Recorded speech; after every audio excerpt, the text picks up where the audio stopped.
درود بر شما دوستان پایه نهم. من صفاری هستم. بعد از اینکه معادله خط رو یاد گرفتیم، حالا میخوایم بریم سراغ Top 10 of Line Equation، 10 سوال برتر معادله خط.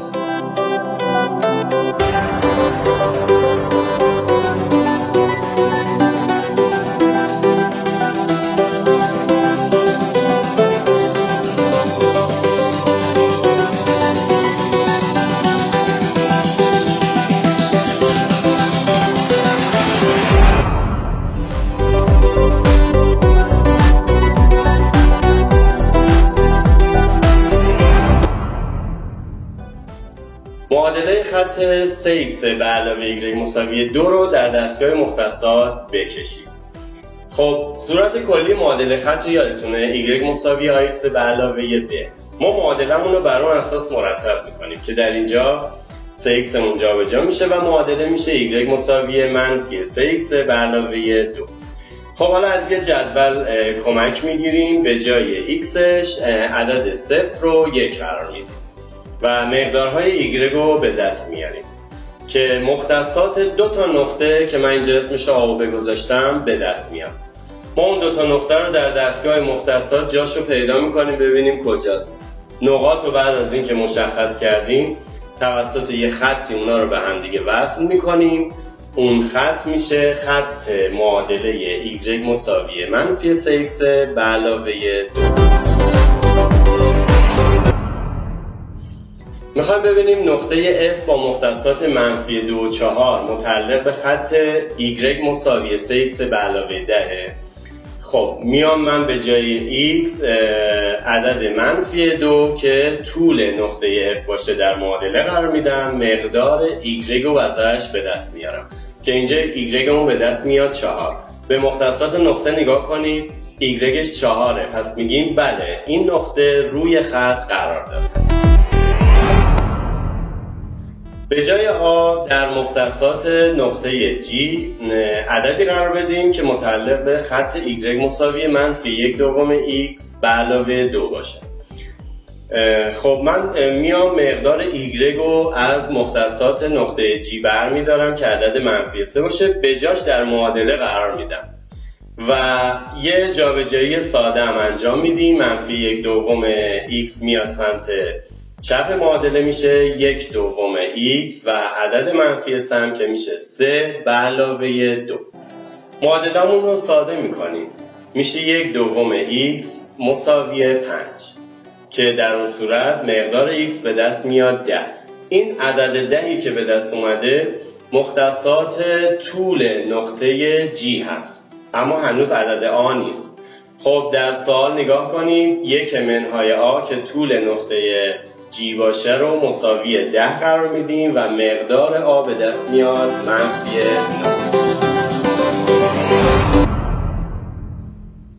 میخوایم شیب و عرض از مبدأ معادله خط زی رو پیدا بکنیم. منفی 2y مساوی 1/3 x به علاوه 3. صورت کلی معادله خط رو که یادتونه، y مساوی ax به علاوه b. بر اون اساس ما باید معادلمون رو مرتب کنیم تا اون موقع بتونیم شیب و عرض از مبدأش رو پیدا بکنیم. خب حالا من میام معادلمو طرفینش رو بر ضریب y تقسیم میکنم که اینجا منفی 2 باشه. خب طرف چپ معادله که y ضریبش 1 میشه و ما نمی نویسیم، اما 1/3 میخوایم تقسیم بر منفی 2 بکنیم. به منفی 2 یه مخرج 1 میدیم و از قانون دور در دور و نزدیک در نزدیک استفاده میکنیم و سادهش میکنیم که میشه 1 بر روی منفی 6 x به اضافه 3 بر روی منفی 2 هم مینویسیم. معادلمون ساده میشه y مساوی منفی 1/6 x منهای 3/2. خب حالا میتونیم ازش مقدار شیب و عرض از مبدأ رو پیدا کنیم. ضریب x یا a میشه منفی 1/6 که شیب باشه و اون عددی که به جای b نشسته در صورت کلی معادله خط اینجا منفی 3/2 که میشه عرض از مبدأ. آیا دو خط 1 و 2 با هم موازی هستند؟ برای اینکه دو تا خط و دو تا معادله خط با هم موازی باشن باید شیب‌های یکسانی داشته باشن و برای اینکه بتونیم شیب‌هاش رو پیدا بکنیم باید دو معادله بر اساس صورت کلی y مساوی ax به علاوه b نوشته شده باشه که در اینجا معادله شماره 1 رو نگاه کنیم. باید ما طرفین معادله رو تقسیم بر ضریب y بکنیم تا y مون ضریبش بشه 1 و ضریب نداشته باشه. خب این عدد چون کسریه ما میتونیم یه راه دیگه هم براش در نظر بگیریم. میتونیم کل معادله رو در -2 ضرب بکنیم. -2 رو چجوری به دست آوردم؟ ضریب y مخرجش 2 و همینطور این که یه منفی در صورت داره. اگر ما در -2 ضرب بکنیم در واقع ضریب y مون میشه 1. خب پس میام برای این کار یه پرانتز دور کل معادله میکشم و -2 رو که پشت پرانتز نوشته میشه در کل معادله ضرب میکنم که در اون صورت ضریب y میشه 1 و نوشته نمیشه و -2 ضرب در x میشه -2x -2 ضرب در -1 هم که میشه -2. معادله اون میشه y مساویه -2x به علاوه 2. اما معادله دوم اونم باید بر اساس صورت کلی معادله خط مرتب بشه. 2x رو باید جابجا کنیم ببریم سمت راست معادله که در اون صورت معادله میشه y مساویه -2x به علاوه 3. خب نگاه کنید الان هر دو معادله شیب‌های یکسانی داره، پس میتونیم بگیم که دو معادله با هم موازیه. معادله خطی بنویسید که موازی محور ارزها باشه و از نقطه 2 و 1 بگذره. این خط چون موازی محور ارزهاست و در نقطه 2 محور طولها رو قطع کرده معادلش میشه x مساوی 2. ولی خب برای اینکه بهتر این سوال متوجه بشیم اون رو در دستگاه مختصات میکشیم. نقطه 2 و 1 رو در دستگاه مختصات پیدا میکنیم و از اون نقطه خطی موازی محور y ها یا ارزها میکشیم. ما اگر هر نقطه دیگه‌ای رو روی این خط انتخاب کنیم و مختصاتش رو نگاه کنیم میبینیم همگی طولشون 2، مثل 2 4، 2 - 3، 2 1، 2 - 5 و 2 خیلی از اعداد دیگه. ما اینجا y مون هیچ تعریفی نداره به خاطر اینکه میتونه بی نهایت عدد جای y قرار بگیره. خب پس به این خاطر معادله‌مون فقط از نقطه 2 که رد شده تعریف میشه و میشه x مساوی 2. مثل نقطه -5 اگه خطی موازی محور y ها بکشیم معادلش میشه x مساوی -5 و اگر خطی از نقطه -3 بگذره و موازی محور y ها باشه معادلش میشه x مساوی -3. با توجه به خط رسم شده در دستگاه مختصات شیب خط رو میخوایم پیدا بکنیم. اینجا دیگه معادله نداریم یا عددی هم نداریم ولی خیلی راحت میشه به دست آورد. دو تا نقطه روی خط انتخاب میکنیم، سایش رو روی محور ارزها پیدا میکنیم که عدد 1. همینطور سایش روی محور طولها یا اختلاف طولها رو پیدا میکنیم که عدد 3 است. از فرمول اختلاف ارزها به اختلاف طولها به عدد شیب 1/3 میرسیم. البته شیب ما اینجا منفیه، ما 3 تا شیب داشتیم، منفی و مثبت و 0. پس بنابراین عدد شیبمون میشه -1/3. البته اگر ما از طریق اختلاف مختصات نقاط بخوایم عدد شیب رو پیدا بکنیم در اون صورت به عدد -1/3 میرسیم.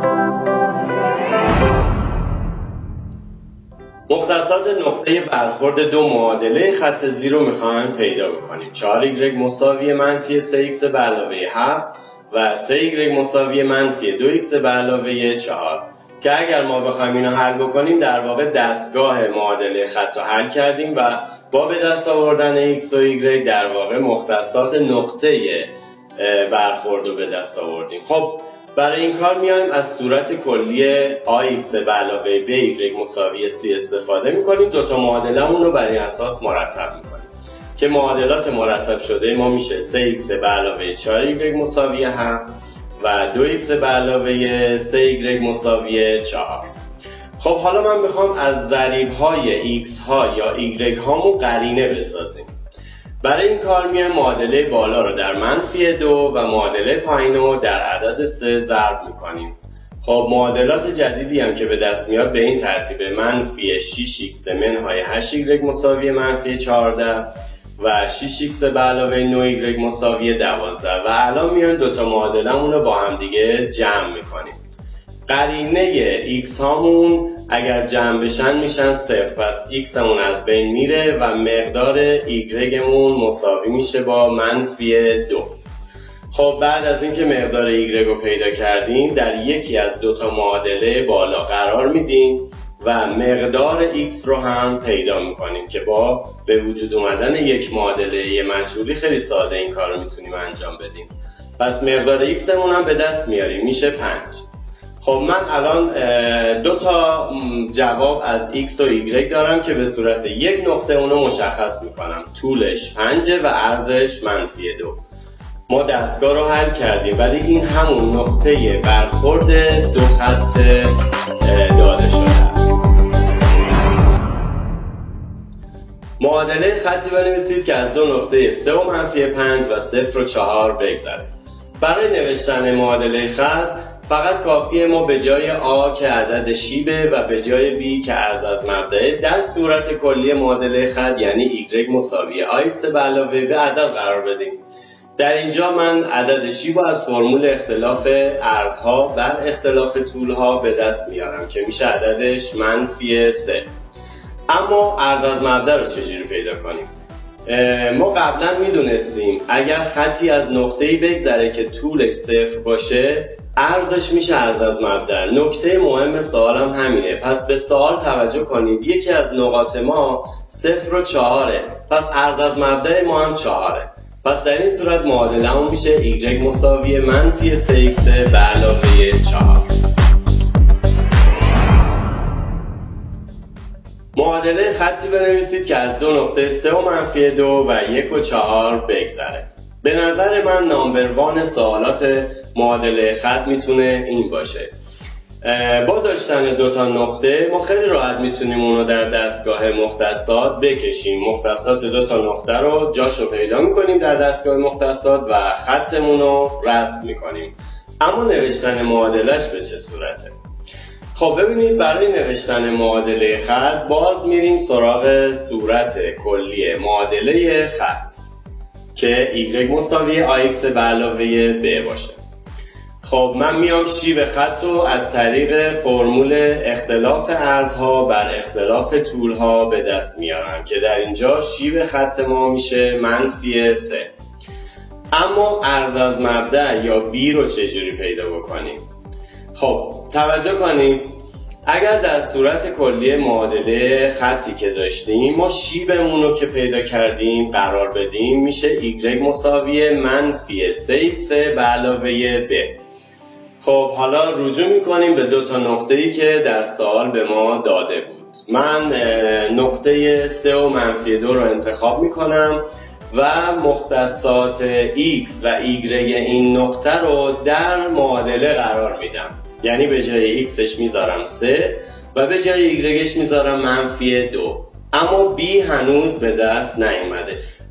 البته خوشبختانه یه رابطه الان داریم که میتونیم با حل اون به مقدار b یا عرض از مبدأ برسیم که در اینجا بعد از حل اون رابطه میرسیم به b مساوی 7. یعنی در واقع عرض از مبدأ ما شده 7 و حالا ما خیلی ساده میتونیم معادلمون رو بنویسیم y مساوی منفی 3x به علاوه 7. خب امیدوارم از سوالات انتخابی من برای معادله خط رضایت داشته باشید. همینطور نحوه توضیحات پاسخ این سوالات. شاد و پیروز باشید.